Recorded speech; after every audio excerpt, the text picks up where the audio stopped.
Hujan deras yang disertai angin puting beliung yang terjadi pada Selasa siang kemarin mengakibatkan puluhan pohon yang ada di 3 desa di Kecamatan Kuripan bertumbangan.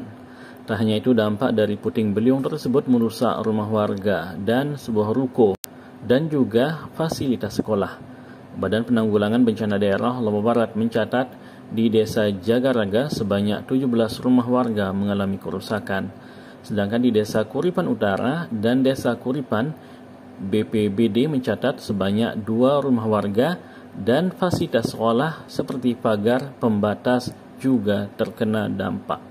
Kabid Kedaruratan pada BPBD Lombok Barat, Hartono, menyebut pihaknya langsung turun tangan dan memberikan bantuan kepada warga terdampak berupa makanan siap saji. Bantuan juga ke pihak ketiga, mudah-mudahan ada respon dari Bank NTB terutama yang suka memberikan kami bantuan. Suratnya masih kita naikkan, karena pakalak tidak ada, ya tunggu pakalak datang tanda tangan.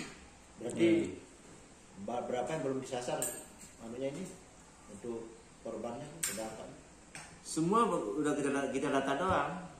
Kita kasih bantuan seadanya.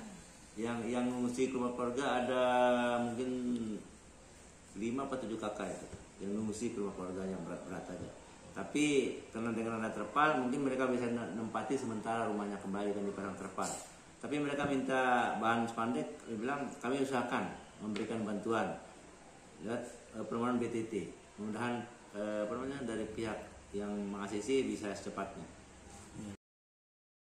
Sementara itu, prediksi hujan yang disertai angin kencang akan terus terjadi di wilayah Nusa Tenggara Barat. Oleh karena itu, masyarakat juga dihimbau agar selalu waspada. Hamdi, Lombok TV, Lombok Barat.